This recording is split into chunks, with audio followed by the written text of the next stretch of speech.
चलो सुनो, माइक भी मंगा रहे हैं, ऐसा नहीं कि नहीं है, माइक भी मंगा रहे हैं, समझ गए ना। माइक को आ रहा है आराम से, और वो 2 माइक, मीडिया माइक, एक टीचर्स माइक, समझ गए ना। मीडिया माइक से आपसे सवाल जवाब कर दिया जाएगा, समझे, ऐसा नहीं मुझे।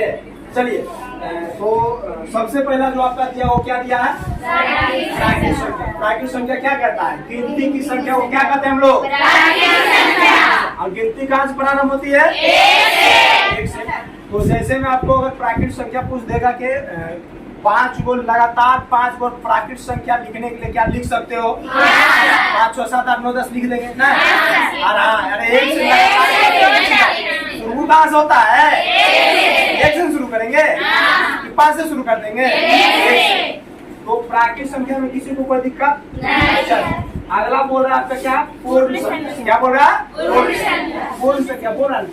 शून्य सहित सभी प्राकृतिक संख्या को क्या कहते हैं हम लोग? प्राकृतिक संख्या में जब शून्य शामिल होता है ना, तो उसी को क्या कहते हैं हम लोग? वो प्राकृतिक संख्या तो हमारा 1, 2, 3, 4, 5 था, ठीक है ना।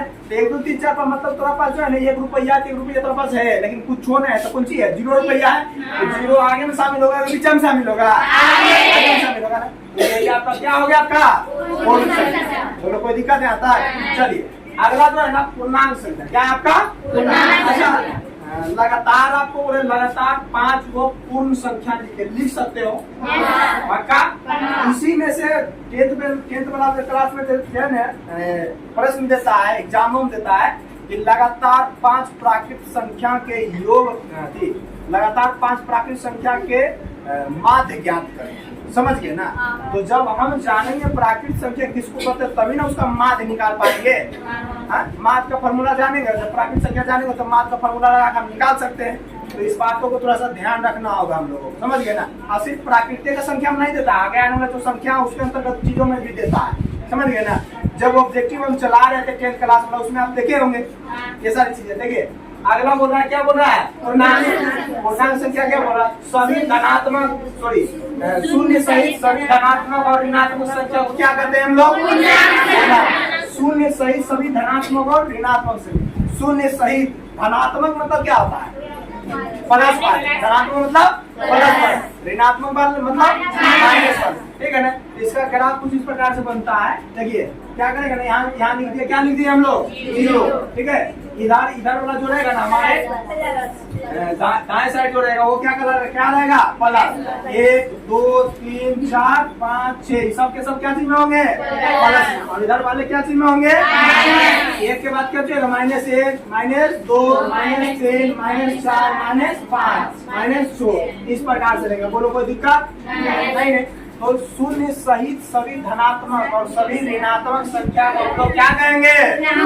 पूर्णांक संख्या। कब दिया वो दिया, कौन सी दिया है? सम संख्या। सम संख्या को पता है ना, सम संख्या किसे कहते हैं? वो ऐसी संख्या जो 2 से पूर्णतः विभाजित हो, वो क्या कहलाएगी आपका? जैसे हम क्या हो जाएगा? अच्छा, क्या आपसे अगर कहा जाए क्या कि लगा 1 से लेकर 100 तक कुल कितने सम संख्या लिख सकते हो? पक्का?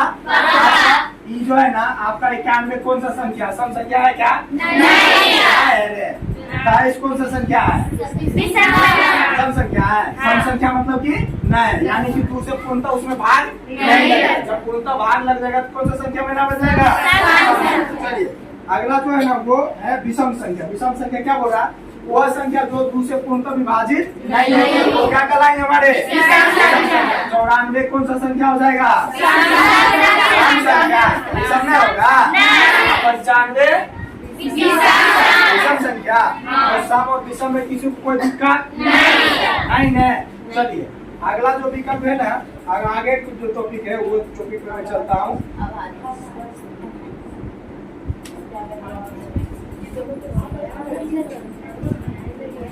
चलिए, आगे जो बोल रहा है ना, आगे आपका कौन सा संख्या है? अभाज्य संख्या। क्या है?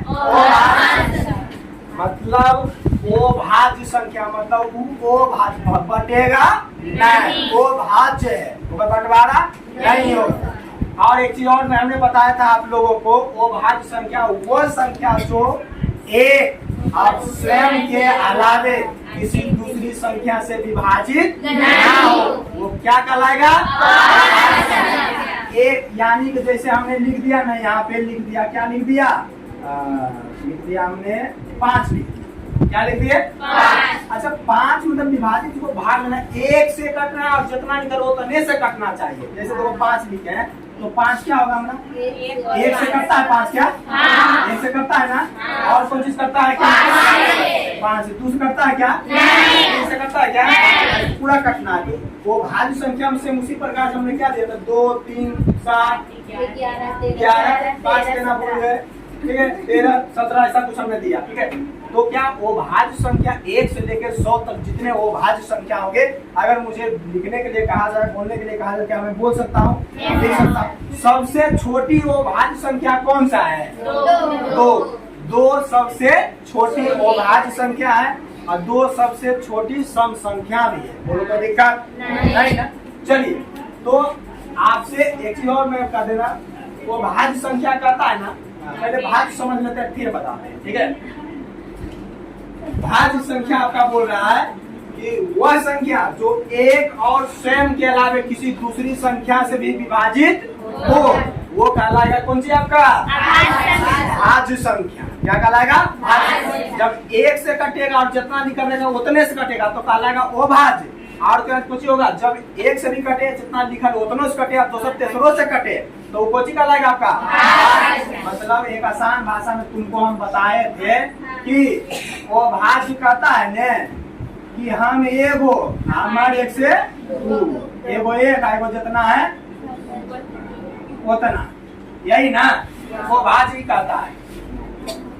हम 1 हमारे 2, हम 1 हमारे 2, तो कौन सी कहलाएगा? वो भाज्य।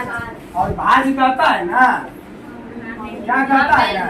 भाज्य कहता है कि हम 1 हमर गिन लो, हम 1 हमर गिन लो, वो कहता है भाज्य। और वो भाज्य कहता है कि हम 1 हमर 2, हम 1 हम 2, हम 1 हमारे 2, ऐसा कर सकते हैं, ठीक है। हम 1 हमारे 2, और वो कहता है ना, भाज्य कहता है कि हम 1 हमारे गिन, समझ गए ना? हम 1 हमारे गिन लो, कैसे? तो 3 जो है ना, सॉरी 12 जो है ना, 1 से भी कटता है, 2 से भी कटता है, 3 से भी कटता है, 4 से भी कटता है, 6 से भी कटता है। तो यही करेगा बाबू कि हम 1 हमारे 2, लेकिन ये क्या कह रहा है? हम 1 हमारे गिन लो। कितना सारे हम कुछ करता है कि नहीं करता है? तो ये क्या कहलाएगा हमारा? बोलो कोई दिक्कत नहीं? यहाँ तक क्लियर है? मतलब उदाहरण मुख्य रूप से आपको ध्यान रखना इन सारी चीजों में, ठीक है? क्लियर है यहाँ तक? अगला जो बोल रहा है वो चीजें बोल रहा है आपका क्या?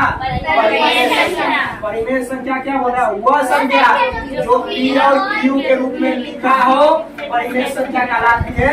जहाँ Q इक्वल टू नॉट 0, मतलब Q बराबर 0 नहीं होना चाहिए। क्या जैसे बोला 1/2, 4/3, मतलब इस प्रकार के जो चीजें होगा वो क्या हो जाता है आपका? परिमेय संख्या। बोलो कोई दिक्कत? चलिए अगला बोल रहा है ना, ओ परिमेय संख्या, वह संख्या जो P Q के रूप में लिखा ना हो, वो क्या कहलाएगा आपका? ओ परिमेय। जैसे यहाँ पे क्या लिखा हुआ? √3, √5 और भी बहुत सारा कुछ हो सकती है। जैसे देखो 2 + √3 हो जाएगा, 2 + √5। अच्छा ये मुझे बताइए 2 + √9 क्या परिमेय संख्या है कि वो परिमेय संख्या है? वो परिमेय संख्या है। अरे परिमेय संख्या में है।